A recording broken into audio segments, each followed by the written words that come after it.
Hai hai hai, Assalamualaikum. Jangan lupa subscribe kami ya.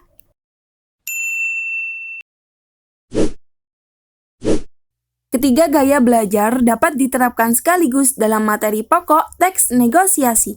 Bagaimana runtutannya? Perkenalkan peserta didik dengan tujuan belajar negosiasi. Hubungkan dengan kehidupan peristiwa sehari-hari dan berikan kesempatan kepada peserta didik untuk bertanya, berdiskusi, dan terlibat secara langsung dalam mengamati peristiwa negosiasi, menelaahnya, dan mencipta negosiasi. Kegiatan 1. Pemaparan materi.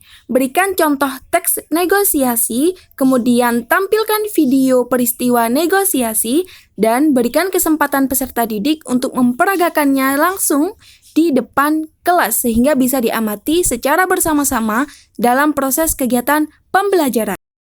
Contohnya seperti ini. Anak-anak, pernahkah kalian berbelanja di pasar tradisional? Berikan kesempatan kepada anak-anak untuk menjawab.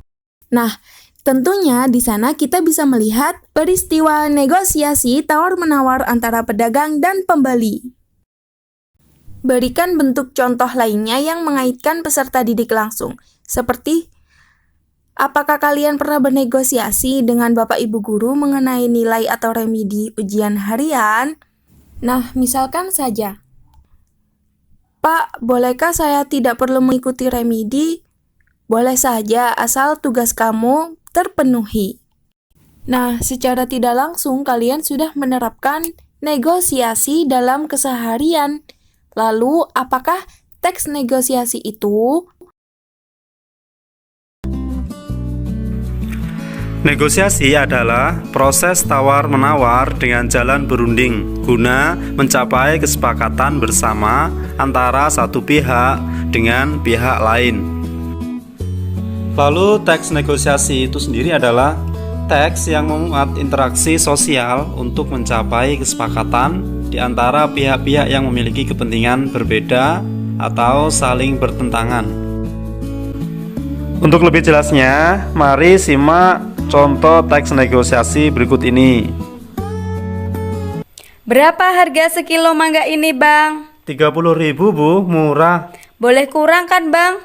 Belum boleh, Bu, barangnya bagus loh, Bu. Ini bukan karbitan, matang pohon. Iya, Bang, tapi harganya boleh kurang kan lagi musim, Bang. 20.000 saja ya. Belum boleh, Bu. 28.000 ya, Bu. Biar saya dapat untung, Bu. Baiklah, tapi saya boleh milih sendiri kan, Bang? Asal jangan pilih yang besar-besar, Bu. Nanti saya bisa rugi. Iya, Bang, yang penting saya dapat mangga yang bagus dan tidak busuk. Saya jamin, Bu, kalau ada yang busuk boleh ditukarkan. Baiklah, saya ambil 3 kilo ya, Pak. Akhirnya, penjual mempersilahkan pembeli untuk memilih dan menimbang sendiri mangga yang dibelinya.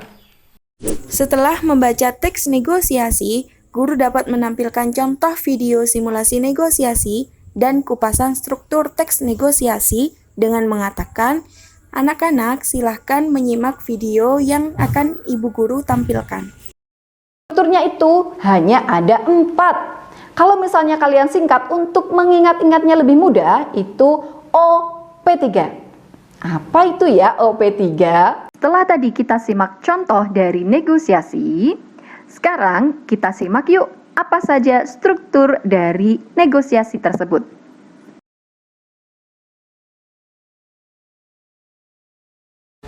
Silahkan Bu, ada yang bisa saya bantu? Mau beli apa? Saya mau beli mangga. Oh, mangga. Sekilo harganya berapa ya? Murah Bu, 30.000 sekilo. Aduh, boleh kurang kan, Bu?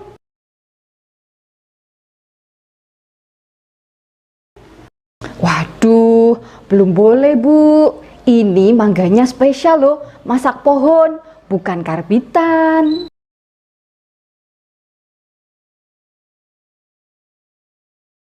Iya, Bu, tapi harganya boleh kurang kan? Sekarang kan lagi musim. 20.000 saja ya.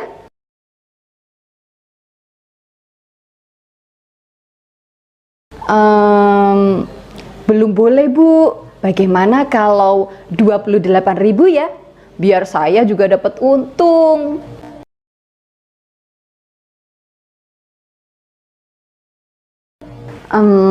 Ya sudah, tapi saya boleh milih sendiri kan?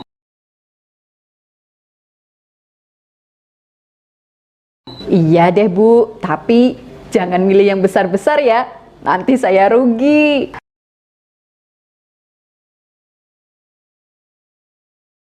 Iya Bu, yang penting saya dapat mangga yang bagus dan tidak busuk. Ya, saya jamin nanti kalau ada yang tidak bagus atau busuk, boleh ditukarkan kembali. Oke, saya beli 3 kilo ya Bu. Siap.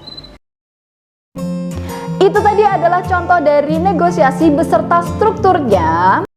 Setelah menonton tayangan peristiwa negosiasi, berikan kesempatan kepada peserta didik untuk terlibat dalam sebuah diskusi dengan mengatakan, bagaimana anak-anak, apakah masih ada yang dibingungkan? Silakan bertanya kepada Bu Guru. Mari kita bahas bersama-sama. Sehingga terjadilah sebuah interaksi belajar mengajar multiple arah. Nah, dengan begitu, sebuah gaya belajar 3 aspek dapat tercapai dengan baik.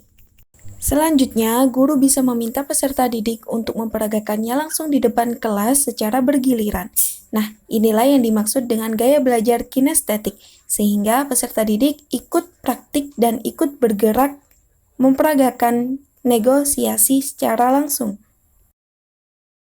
Diharapkan ketika peserta didik memperagakan negosiasi di depan kelas secara bergiliran, melibatkan kecerdasan multiple atau kecerdasan majemuk, slim, and build.